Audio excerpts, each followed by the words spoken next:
Mirë se erdhe në botën ku askush nuk është i pafajshëm.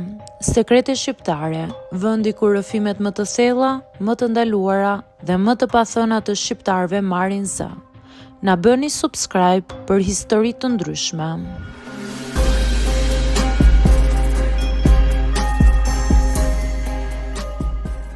Nuk kisha ndonjë arsye të veçantë atë ditë. Thjesht u zgjova me një ndjesi që doja ta shihja dhe ta befasoja. I bleva një kafe që e pëlqente gjithmonë dhe një kuti të vogël me ëmbëlsira nga pasticëria pranë zyrës së saj. Nuk e lajmërova, më pëlqente ideja e asaj surprize të vogël, si dikur kur sapo ishim martuar.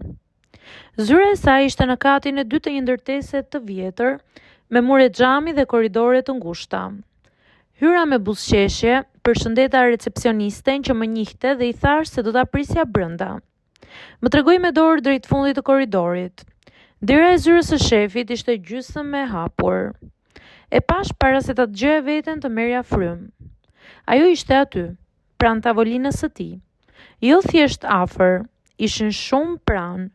Trupi i saj i kthyer drejt tij, dora e tij mbi shpinën e saj. Pastaj pash atë që nuk do ta haroj kurrë. Buzët e tyre u takuan. Jo një prekje e shpejtë, jo një keqkuptim. Ishte një puthje e qartë, e qëllimshme, pa nxitim. Mraku tia nga dora. Zhurma e vogël mjaftoi që ata të kthenin kokën. Sytë e saj u zgjeruan. Ai u tërhoq një hap pas sikur donte të dukej i pafajshëm. Unë qëndrova aty, i ngrirë, me kafen e derdhur në dysheme dhe zemrën që më rihte në vesh. Çfarë po bën këtu? Më tha ajo. Jo me zë të butë, por me panik. Më fal, nuk është siç duket, më tha përsëri.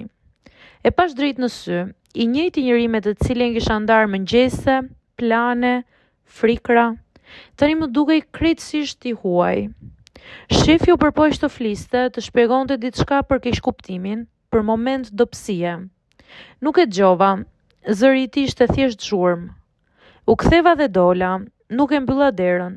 Zbrita shkallët ngadalë sikur çdo hap të më peshonte një ton. Në makinë qëndrova disa minuta pa ndezur motorin. Duart më dridheshin. Nuk ishte vetëm xhelozi, ishte tradhtia e besimit, fakti që ajo kishte ndarë një pjesë intime të vetes me dikë tjetër.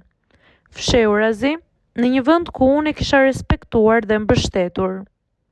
Më vonë, ajo u kthye në shtëpi. Qau, u justifikua, tha se kishte kohë që ndodhte dhe ishte ndjer e vetmuar dhe nuk ishte guxuar të fliste. Unë dëgjoja për diçka brenda meje ishte thyer. Jo nga ajo që pash, por nga mënyra si e mësova. Ajo ditë më mësoi se surprizat ndonjëherë zbulojnë të vërteta që nuk je gati ti përballosh, dhe se një puthje, edhe pa fjalë, mund të shkatërrojë një jetë të tërë të ndërtuar me shumë kujdes.